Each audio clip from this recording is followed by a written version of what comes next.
Let's speak now to the wonderful Kevin O'Sullivan. Kevin, do you know this whole show? Do you remember that special report? We were probably working together, actually, probably sitting side by side. No, Alex, when we did I remember it well. Yeah. I literally said to my producer, me and Alex, when we were doing talkTV, we did that report on the mosques and the hate preachers.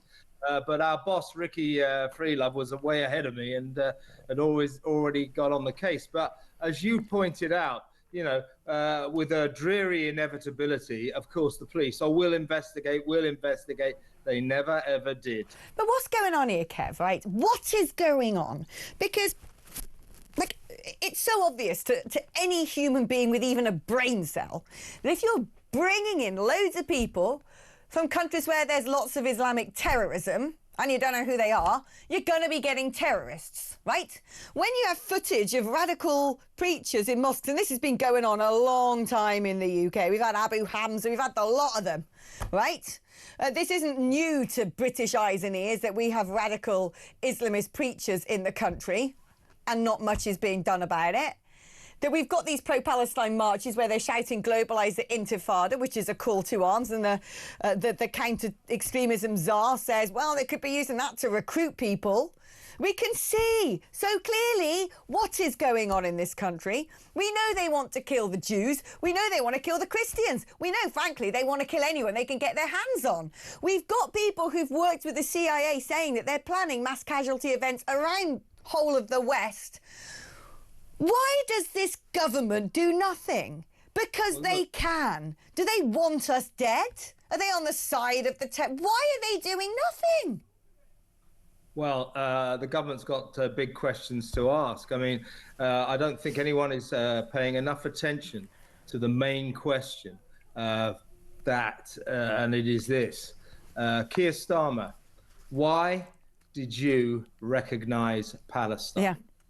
And do you realize that by so doing, you rewarded terrorism, you rewarded Hamas, and you emboldened the baffling explosion of anti-Semitism that has unfolded in this country since October the 7th, 2 years ago?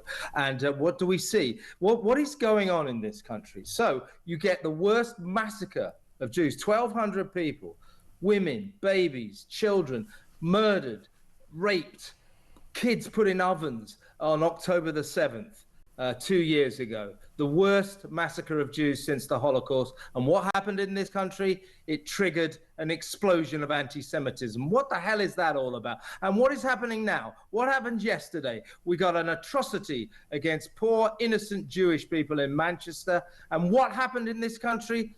A sudden, immediate explosion of anti-Semitic Jew hatred.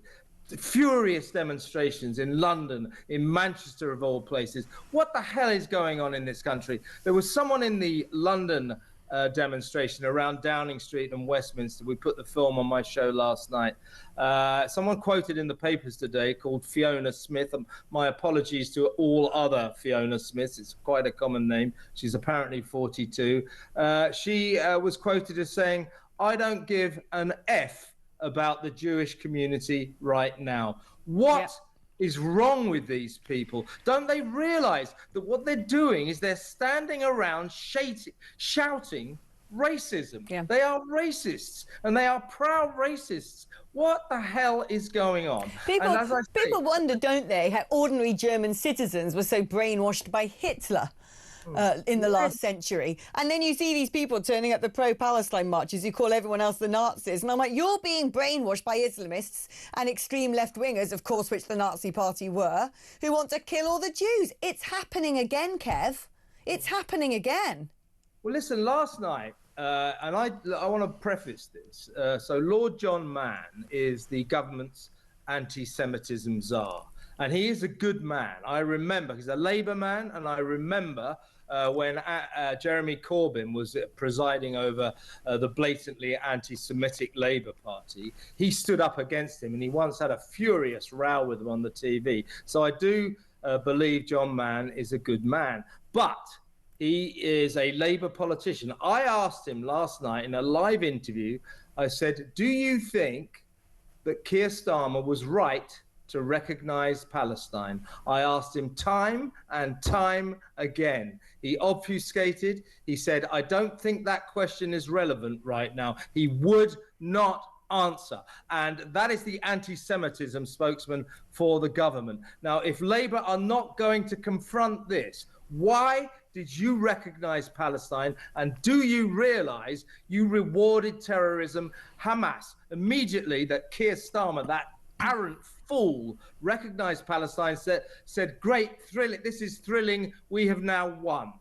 They've got to address this. They've got to confront this. But they're not going to. They're not going to, Kev. You know, I know, they are not going to. They don't want to. For whatever weird, perverse, sick reason, these people are either so afraid of Islamism that they will wipe the bottoms of the terrorists, or they agree with the terrorists. I don't know which one it is, but what you can't do is negotiate with a terrorist. And if these idiots in power think that appeasing them is going to lead to a good outcome, they've got another thing coming. And what's more, the people on the receiving end of whatever violence lies in store in this country, and mark my words, violence is coming.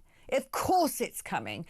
What happened yesterday is not going to be a one-off, and for the next 20, 30 years, we're all going to be singing Kumbaya and living in peace in fully integrated communities. I mean, that's just for the birds, thinking that's going to happen. So...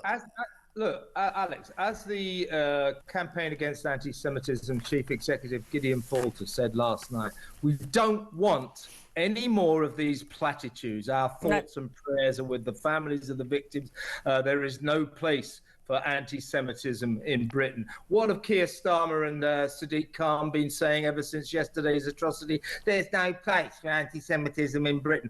And neither of them have mentioned the term Islamist terrorism, Islamist extremism. They still won't talk about this. I can answer that. People died yesterday. When Starmer says there's no place for extremism in this country, there is. Oh, there's lots of places on the pro-Palestine marches. There's lots of places in mosques which are run by radical imams. Not saying that's all mosques, but clearly there's plenty of place if you want to be an extremist in this country, because we see time and again, decade after decade, that if you want to be radicalised in Islamic terrorism, don't you go to the Arab countries, don't go to the UAE, don't even go to Saudi. They flushed themselves clean of that lot.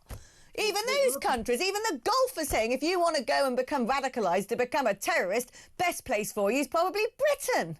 Well, look at what you're playing now. Look at what we're looking at. This was last night's demonstrations in London. Incredibly, there was a similar pro-Palestine demonstration in Manchester, of all places, last night, and all over the country. These people are deranged extremists. They are deranged racists, and they believe they're making it perfectly clear that that horrible old aphorism, the only good Jew is a dead Jew. These are the people that are proliferating amongst them.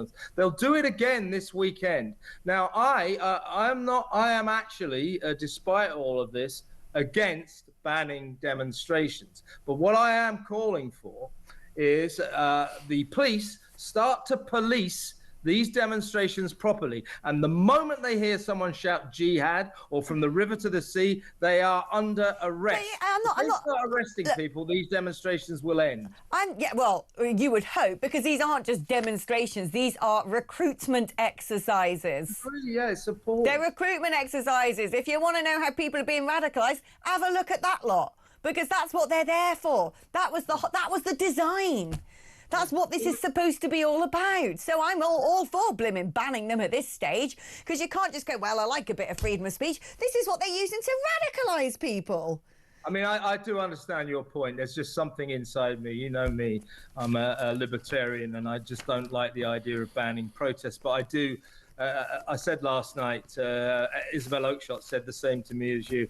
And I said, well, look, I'm basically instinctively against banning demonstrations. But if they did ban these pro-Palestine deranged explosions of racism on the streets of Britain, I wouldn't lose that much sleep about it. Put it that way.